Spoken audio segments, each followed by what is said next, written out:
네, 여러분 안녕하세요. 오늘 가천대 길병원 정신건강의학과 배승민 교수님과 인터뷰하러 이렇게 제가 찾아뵈러 왔습니다. 교수님 안녕하세요. 안녕하세요. 네, 안녕하세요. 네. 반갑습니다. 반갑습니다. 네, 교수님께서 이번에 또 그 서적을 내셨어요.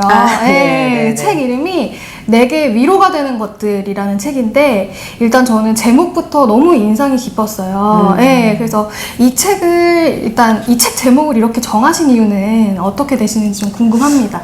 근데 이 책 자체가 제가 국민일보의 생활 에세이, 의사들 대상이 아닌 그냥 일반 분들을 대상으로 나왔던 매주의 생활에 대해서 쓰는 에세이를 모아서 그게 한 1년 반 정도, 짧은 글이지만 1년 반 정도 하다 보니까 그 글들이 분량이 좀 돼가지고 출판사에서 이제 이 책에 관련된 것들을, 이 글들을 좀 모아서 책으로 냈으면 좋겠다. 네. 이렇게 얘기를 주셔서 책을 내게 됐는데요. 그래서 네.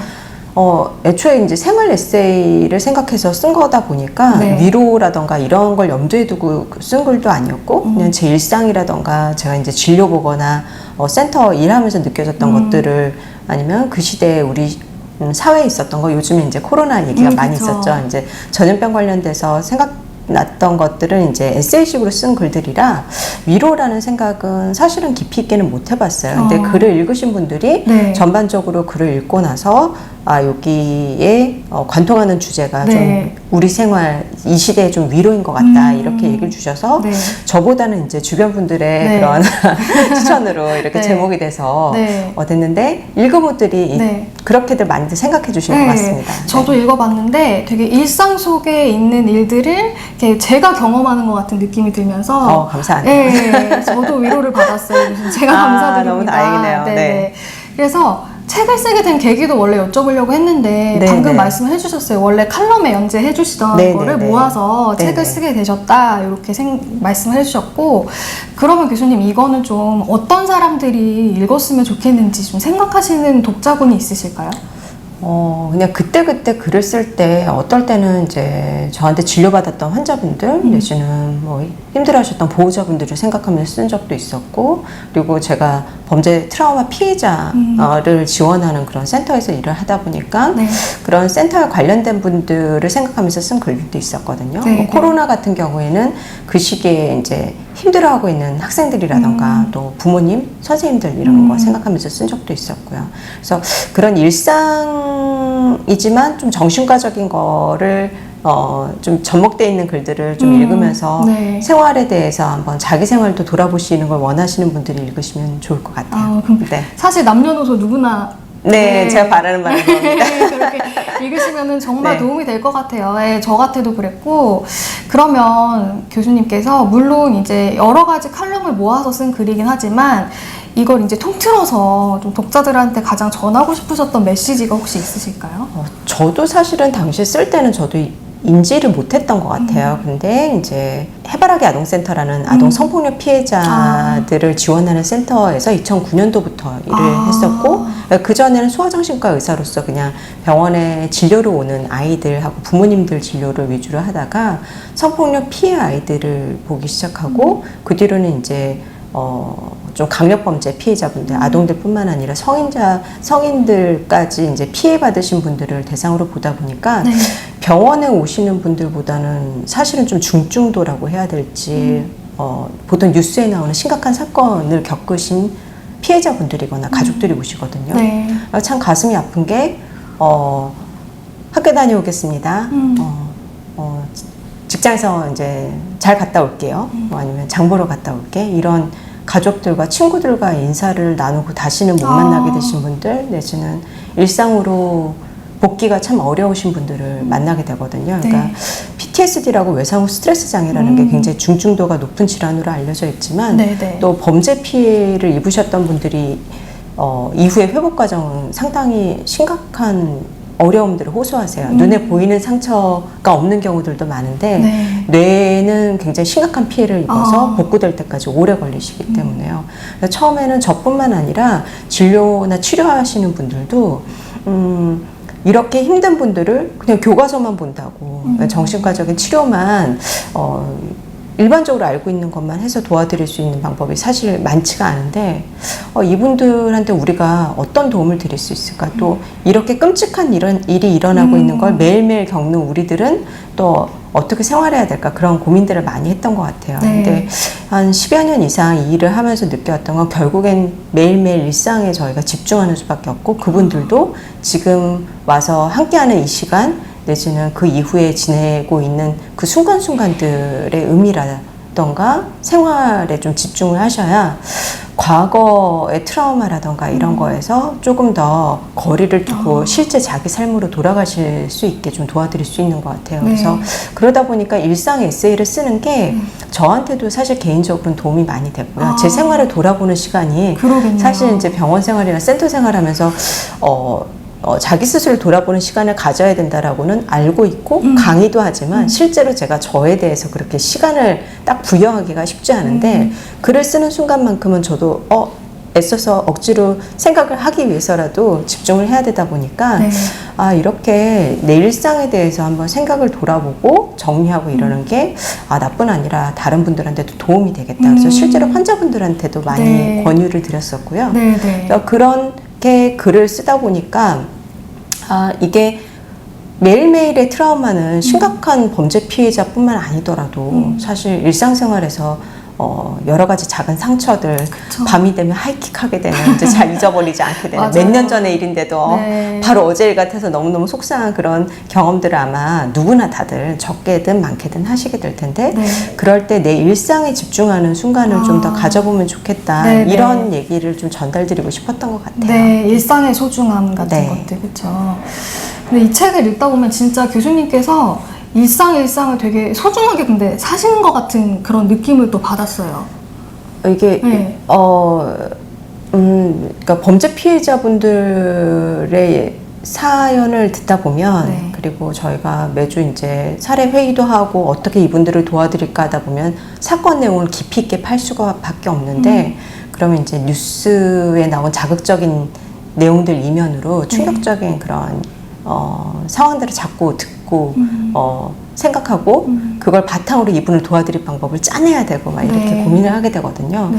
그러다 보니까 저도 이제 출퇴근할 때마다 내가 오늘 집에 못 돌아갈 가능성이 언제나 있다는 생각을 하면서 사실 출근을 하는 것 같아요. 네. 그래서 어떻게 보면 저도 이제 저희가 그게 치료자들의 2차 PTSD라고도 얘기를 하긴 네. 하는데 거기서 벗어나거나 거기에 빠지지 않도록 신경 쓰는 게 굉장히 저희도 어려운 작업 중에 하나거든요. 네. 근데 그렇게 매일매일 나에게도 언제든지 무슨 일이 일어날지 모른다라는 생각을 하면서 살다 보니까 어쩔 때 보면 너무너무 오늘따라 너무 귀찮고 일도 많았었고 뭐 하나하나 좀 시간이 안 맞아서 하나하나 좀 귀찮은 상황들이 벌어져서 좀 짜증도 났고 그러다 보니까 서로 막 푸념들을 늘어놓고 했는데 밤에 생각해보면 그렇게 푸념을 늘어놓고 얘기할 수 있는 친구들이 있는 거 그런 얘기를 할 시간 여유라도 있는 거 그쵸. 이런 게 어떤 사람들한테 굉장히 소중한 순간일 텐데 네. 나의 오늘도 나는 힘들었다고 하지만 그 순간순간들이 다 의미 없는 게 아니었겠다라는 생각을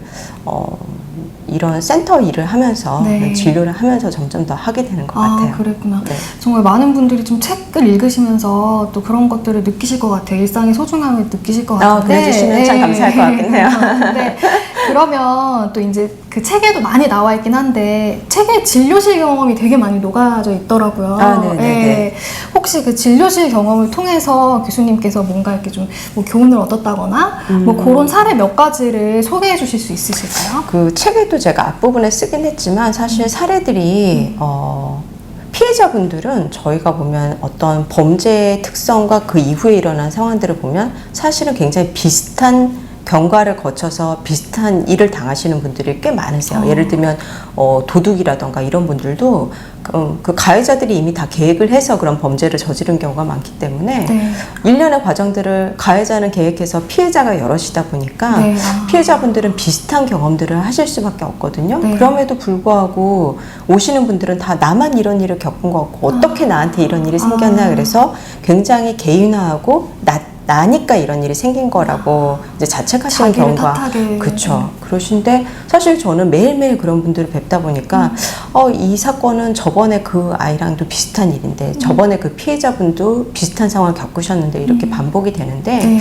그럼에도 불구하고 그런 상황들을 좀 정리해서 저희가 뭐 예를 들면 프로그램을 하거나 그럴 때 언급을 드리면 다른 사례들 얘긴데도 다들 자기 얘기로 생각하시는 경우가 많아요. 그래서 글을 쓸 때 정신과에서 글을 쓸 때는 혹시 피해자나 환자분들이 저거 내 얘기 아닌가라고 받아들이실 수 있기 때문에 네. 어떤 개인이 특정되지 않도록 좀 가공을 하는 편이거든요. 근데 아무리 가공을 해도 네. 이제 다 나한테만 있었던 일이라고 생각하니까 제 얘기죠라고 생각하시는 경우가 많긴 해서 네. 사실은 이렇게 얘기할 땐 좀 조심스럽긴 합니다. 예. 근데 그럼에도 불구하고 제가 말씀드리고 싶은 거는 제가 오시는 분들한테도 많이 말씀드리지만 네. 이런 일들을 나만 겪은 게 아니라는 생각을 하셨으면 좋겠고 그렇게 고통스러워 하시던 분들이 저희가 십몇 년 제가 이제 이 일을 하다 보니까 도저히 자기는 어른이 될 수 없을 것 같다라고 했던 어린이라던가 아니면 내가 그런 일을 할 수 있을지 모르겠다라고 좌절에 빠져 계시던 분들이 네. 실제로 굉장히 잘 성장하셔서 저 취직했어요 라고 연락을 주신다던가 네. 가끔 이렇게 뭐 편지를 써놓고 가신다던가 이럴 때는 너무 기쁘죠. 그러면서 그런 분들을 만나고 나면은 제가 지금 또 힘들어서 온 분들한테도 이런 고통을 입은 분들이 생각보다 굉장히 많이 있고 정말 너무 힘들지만 좋아질 수 있어요. 언젠가는 정말로 나아질 수 있어요. 네. 진짜로 그런 분들이 저는 많이 봤어요. 라고 전달을 꼭 해드리거든요. 그래서 지금 혹시라도 어떤 일이든 간에 상처받고 내가 여기서 내 옛날로 돌아갈 수는 없어. 내가 이제 좋아질 수 없어. 나는 이제 다시는 편안해지지 못할 거야. 이런 그런 생각에 좀 빠져있는 그런 힘듦을 겪고 계시는 분들이라면 분명히 지금은 아닐지 몰라도 좋아질 수 있다. 어떤 일을 겪었던 사람들도 분명히 나아질 수 있다라는 희망을 잃지 않으셨으면 좋겠어요. 그 얘기를 전달드리고 싶더라고요. 그러네요. 계속 극복해서 성장하는 사례를 보면 되게 뿌듯하실 것 같아요, 교수님께서. 그러니까 그런 생각의 그런 감정의 롤러코스터를 저희 환자분들도 겪으시는데 치료자들도 겪게 될 수밖에 없는 것 같아요. 이제 너무 좋아졌어. 이제 희망을 갖는 순간에 사실은 또 여러 가지 본인만이 아닌 외부적인 환경으로 또다시 고통의 상황에 빠질 수밖에 없는 경우들을 정말 몇 년을 네. 같이 겪다 보면은 이게 정말 어떻게 하면은 이 상황에서 벗어날 수 있을까? 그분도 괴롭지만 보고 있는 저희들도 이제 우리가 이 정도까지 왔다라고 생각할 때 다시 되돌아가는 느낌이 들 때는 굉장히 가슴이 아프죠. 근데 그래도 계속 이 일을 하는 건 그런 과정을 거쳐서 결국에는 나가셨던 분들이 앞서 계시기 때문에 그래도 희망을 잃지 않고 계속 꾸준히 할 수 있는 것 같아요. 네, 이렇게 교수님 같은 분이 계셔서 네, 이런 범죄 피해를 입으신 분들이 다시 극복하면서 살아갈 수 있다고 생각을 해서도 제가 대신해서 너무 감사드리고 아닙니다. 네, 정말 응원합니다, 교수님. 근데 저는 이거를 네. 하면서 처음에 제가 이걸 할 수 있을까 이런 생각도 많이 했었고 실제로 해바라기 아동센터를 하다가 또 스마일센터를 하게 된 건 중간에 제 일상을 제가 유지를 할 수가 없고 제가 전문가로서 병원에서의 진료와 센터 업무를 병행하는 게 개인적으로 너무 한계가 많이 있었어요. 둘 다 해낼 수가 없어서 매일매일 이런 한계를 부딪히는 기분이었다 보니까 결국에는 이제 몇 년 정도 유지를 하다가 잠깐 그만뒀었는데요.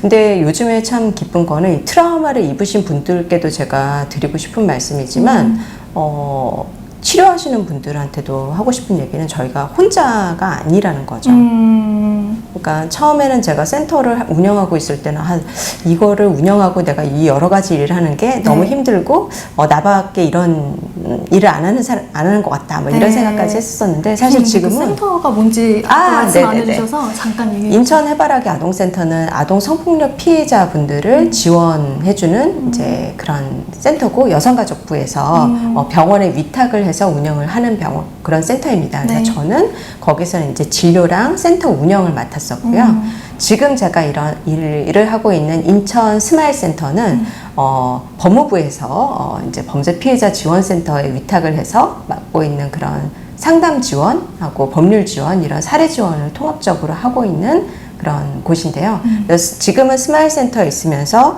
피해자 치료를 하고 있는 치료사분들하고 연속적으로 계속 지속적인 회의를 하고 사례 지원에 대한 것들 네. 같이 같이 논의하는 지금 센터장 역할을 같이 하고 있어요. 네. 근데 이런 요즘에 참 또 가슴 아픈 참사가 우리나라뿐만 아니라 뭐 전 세계에 계속 이런 참사들이 일어나고 있는데 참 고통스러우면서도 이런 피해를 입은 분들뿐만 아니라 치료자들한테도 우리가 혼자가 아니고 이분들을 돕기 위해서 사실 지역사회 모두가 어떻게 보면 가끔은 제가 이 아이 한 명을 건지기 위해서 우리 사회가 촘촘한 그물망 같은 걸 만들어서 결국엔 이 아이를 돕기 위해서 네. 다 같이 힘을 합쳐야 되는구나 이런 생각들을 많이 하게 되거든요. 네. 그래서 내가 대단하니까 뭐 내지는 내가 이거에 의지가 있으니까 내 소명이니까 이렇게만 생각했을 때는 개인적인 소진이 너무 많이 되는 것 같고요. 요즘에는 같이 일을 해주시는 동료들, 후배들, 뭐 선배들이 굉장히 많으시기 때문에 네. 이분들하고 같이 힘을 합쳐서 네. 할 수 있어서 네. 이런 개념 생각을 피해자분들도 그 주변 분들도 그리고 일반 분들도 언제든지 우린 트라우마에 노출될 수 있는 거니까 그렇게 생각해서 같이 지역사회가 연대하고 힘을 합쳐야 된다는 생각을 해주시면 참 좋을 것 같아요. 네, 너무 좋은 말씀 감사드리고요, 네. 교수님. 그러면 일단은 또 교수님께서 소아정신과를 전공을 네. 하셨잖아요. 그래서 어떻게 또 이렇게 소아정신에 또 관심을 가지게 되셨는지 그것도 좀 여쭤보고 싶어요. 사실은 제가 개인적으로 딱 큰 단점 중에 하나가 성격이 굉장히 급합니다. 네, 그래서 네네. 정신과에 대한 관심은 어렸을 때부터 많이 가졌던 것 같아요. 네네. 그리고 지금과는 달리 제가 성장할 때는 여자들은 의사는 아냐 뭐 이런 식의 그런 고정관념 생각이 좀 그때까지만 해도. 굉장히 강했었고요. 네. 그래서 여자로서 전문직을 하는 게 굉장히 어려운 건가? 라는 생각을 항상 했었었는데 그럼에도 불구하고 상담을 하고 정신과적인 진료를 하는 거에 대해서는 그 당시 이제 여러 가지 책들 보면서도 계속 관심을 가졌던 것 같고요. 근데 그러다가 소아정신과 쪽을 좀 알게 되니까 정신과 진료는 사실은 성인과 성인 간의 진료를 할 때 어느 정도 객관성도 유지를 해야 되고 또 치료도 조금 더 장기적인 예우를 생각을 하고 좀 긴 계획을 가지고 가야 되는데 네. 아이들 같은 경우에 사실 굉장히 아까 말씀드린 트라우마 피해자분들 같은 경우에는 긴 호흡을 가지고 가야 되는 경우가 많지만 아이들 같은 경우에는 주변에서 약간의 도움 네. 내지는 환경적인 그런 서포트만 잘 돼도 굉장히 금세 좋아지는 아이들이 그래요? 많거든요. 그래서 저쪽으로 가면 소아정신과는 제가 성격이 급해도 좀 나을 수도 있겠다라는 생각을 하게 돼서 네. 그리고 공부를 하면 할수록 더 네. 매력을 느껴서 그래서 더 하게 된 것 같습니다. 그러셨구나. 그러면은 또 이번에는 제가 늘상 교수님들 만나면 교수님들 선생님들 만나면 여쭤보는 건데 이제 스트레스 해소법 네. 이 뭐 특별한 건 아니더라도 네네네. 좀 어떻게 스트레스를 해소하시는지 좀 궁금합니다. 네, 이미 거의 한 1년여 정도 다른 전문가 선생님들이 다 이미 말씀을 하셔서 제가 이제 점점 뒤로 갈수록 아마 네. 얘기할 수 있는 게 더 적어지지 않을까 생각이 되는데요. 네. 사실 제가 이게 책을 썼던 내용하고도 조금 일맥상통하게 되는 것 같아요. 결국에는 내가 지금 몰입하고 있는 어떤 스트레스나 고민에서 적당한 거리를 유지할 수 있는 활동을 하는 게 네. 사실은 스트레스를 해소하는 제일 좋은 방법 중에 하나거든요.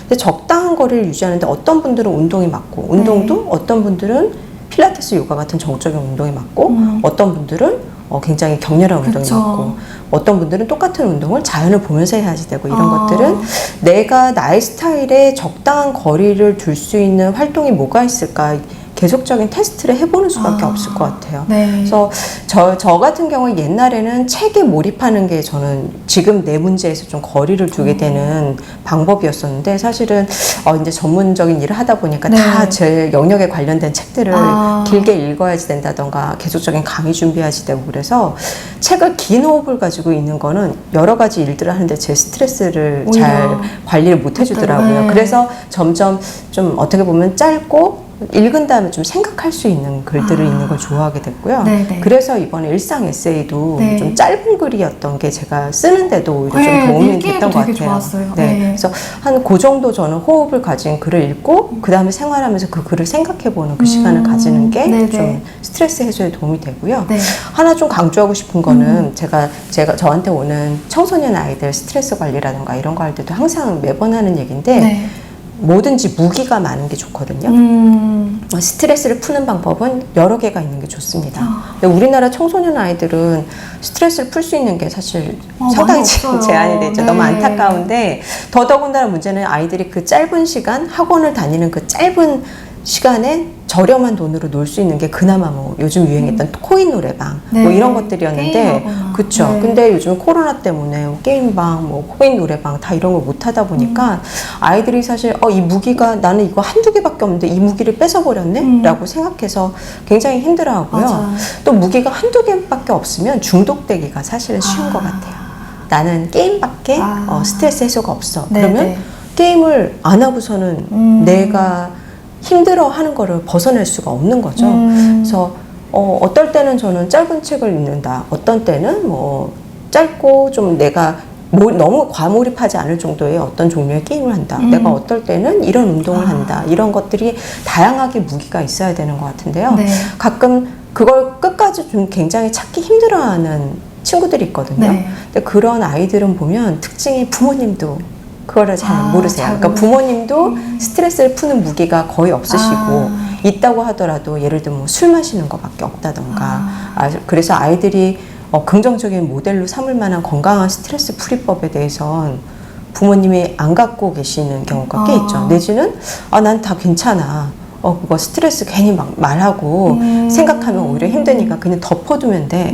이렇게 얘기하면서 아이들한테 부정적인 일은 분명히 생겼는데 없는 척 하는 것만 가르쳐 주셔서 네. 아이들이 그렇게 10여 년 생활을 해왔는데 이제 와서 스트레스를 건강하게 어떻게 풀어요? 뭐가 있나요? 근데 문제는 그러면 쌓아두기만 하면 어떻게 되냐면 결국엔 사소한 걸로 터지거든요. 터질 것 같아요. 아버님, 어머님도 직장이라던가 다른 일 굉장히 힘들었던 거 잘 버티셨다가 나는 이제 잘 참았어라고 생각하지만 집에 와서는 너 성적표 갖고 와봐. 네 방이 이게 뭐니? 이런 식으로 엉뚱한 걸로 터지니까 아이 입장에서는 아니 갑자기 오늘 내가 청소를 하는 것도 아니고 시험을 오늘 본 것도 아니고 계속 보고 있었던 건데 어느 날 갑자기 부모님이 그런 얘기를 하시는 게 이게 나를 미워하거나 부모와 나 사이의 문제로 아이들은 또 오해를 하면서 네. 부모님은 열심히 사신 죄밖에 없지만 바깥에서의 스트레스가 누적돼서 집에 와서 문제가 됐기 때문에 네네. 그게 결국엔 가족 내 문제로 연결돼서 이어지구나. 아이들은 또 아이들대로 참았다가 나중에 병이 된다던가 그런 연속성의 문제들이 생기는 경우를 굉장히 자주 보거든요. 네네. 그래서 굉장히 스트레스에 대한 무기가 많은 사회였으면 네. 하고 저는 좀 바라고요. 그 무기가 요즘에 유행하는 알코올 중독, 인터넷 중독, 게임 중독, 근데 요즘엔 또 도박이랑 주식 중독도 굉장히 관심이 많아지고 있죠. 그런 건강적으로 위해가 되는 그런 중독적인 무기만이 아니라 좀 건강한 무기가 많은 그런 걸 개발하도록 어른들이 모두가 그런 걸 좀 노력해 주시는 사회가 되면 참 좋을 것 같아요. 그러게요. 아이들뿐만 아니라 부모 그쵸. 그리고 어른들이 다 같이 노력을 해야 되는 부분인 것 같습니다. 네.